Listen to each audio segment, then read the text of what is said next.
नमस्कार, आप देख रहे हैं बिहारी खबर। मैं दिगंबर सिंह आपके लिए लेकर आया हूं प्रदेश। 10 दिनों की रोक के बाद पाकिस्तान में फिर से टिकटॉक शुरू।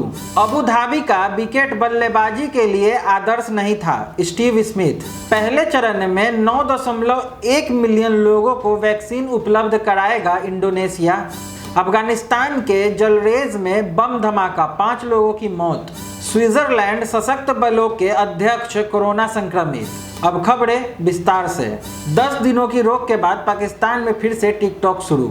सोमवार को टिकटॉक को कुछ शर्तों के साथ फिर से बहाल कर दिया गया है। 10 दिन पहले इस ऐप पर अश्लील सामग्री का हवाला देते हुए रोक लगाई गई थी। पाकिस्तान टेलीकम्युनिकेशन अथॉरिटी ने इस कंपनी को चेतावनी दी है कि अगर इस ऐप पर फिर से अश्लीलता, अशोभनीय और असामाजिक मूल्यों का हनन करने वाली सामग्री दिखाई गई तो इस ऐप पर अस्थायी रूप से रोक लगा दी जाएगी। इस ऐप पर 9 अक्टूबर को रोक लगाई गई थी और टिकटॉक मैनेजमेंट द्वारा ऐप पर सामग्री के संतुलन के आश्वासन के बाद इस रोक को हटाया गया है। पीटीए के अध्यक्ष रिटायर्ड मेजर जनरल अमीर अजीम बाजवा ने सोमवार को सूचना एवं प्रौद्योगिकी पर सीनेट स्टैंडिंग कमेटी को संबोधित करते हुए बताया कि टिकटॉक मैनेजमेंट के द्वारा किया गया है कि वह पिछले 3 महीनों में पाकिस्तानी मूल्य के 25,000 अकाउंट को और 4 मिलियन वीडियो को ब्लॉक कर चुका है। उन्होंने आगे कहा कि टिकटॉक ने पाकिस्तान को आश्वासन दिया है कि वह सामग्रियों के संतुलन के लिए $5 लाख खर्च करेगा। इसमें आर्टिफिशियल इंटेलिजेंस और मानव संसाधन की मदद से इस लक्ष्य को हासिल किया जाएगा।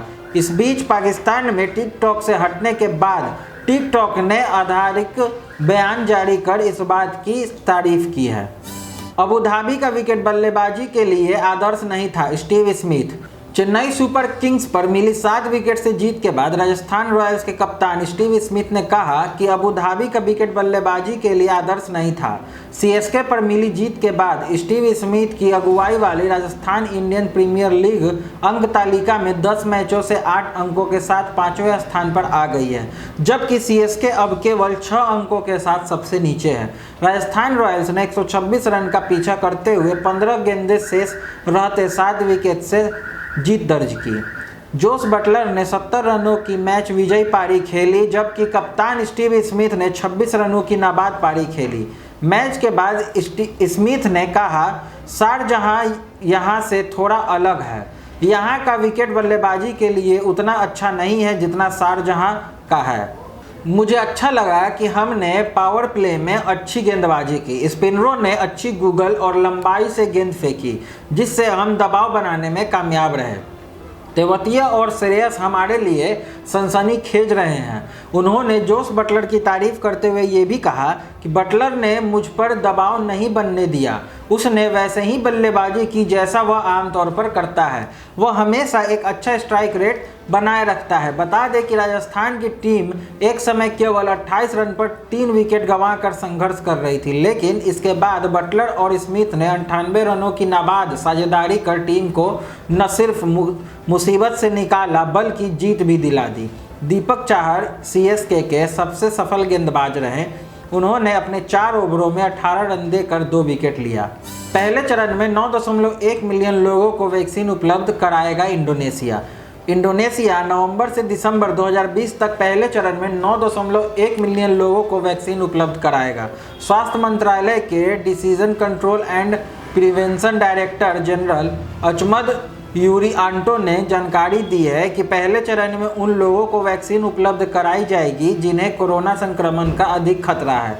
इन लोगों में मेडिकल और पब्लिक सर्विस के कार्यकर्ता, एयरपोर्ट कर्मचारी, सैनिक और पुलिसकर्मी शामिल हैं। इसके बाद यह वैक्सीन 18 से 59 साल तक के उम्र वालों को दी जाएगी। इसका कारण यह है कि वैक्सीन का क्लिनिकल ट्रायल इसी उम्र के लोगों के बीच किया गया है। अफगानिस्तान के जलरेज में बम धमाका, 5 लोगों की मौत। अफगानिस्तान के जलरेज जिले में 2 सड़क किनारे बम धमाके में 5 लोगों की मौत हो गई है और 9 अन्य घायल हो गए हैं। प्रांतीय गवर्नर ने ऑफिस ने कहा कि मैदान वर्दक प्रांत के जलरेज जिले में 2 सड़क किनारे बम धमाके में 5 लोगों की मौत हो गई है और 9 अन्य घायल हो गए हैं। जलरेज अफगानिस्तान के मैदान वर्दक प्रांत का भाग है। स्विट्जरलैंड सशस्त्र बलों के अध्यक्ष कोरोना संक्रमित। स्विट्जरलैंड के सशस्त्र बलों के अध्यक्ष थॉमस सुसली कोरोना संक्रमित हो गए हैं। सोमवार से वह एकांतवास में चले गए हैं। सरकार की ओर से बयान जारी कर यह जानकारी दी गई है। सरकार की ओर से जारी बयान में कहा गया है कि कोरोना संक्रमित व्यक्ति के संपर्क में आने के कारण सेना के अध्यक्ष थॉमस सुसली का टेस्ट किया गया है। सुसली में कोरोना के कोई लक्षण नहीं पाए गए हैं और वह घर से काम यानी वर्क फ्रॉम होम कर रहे हैं। सुसली 54 साल के हैं और 1 जनवरी 2020 से स्विट्जरलैंड की सेना के अध्यक्ष हैं।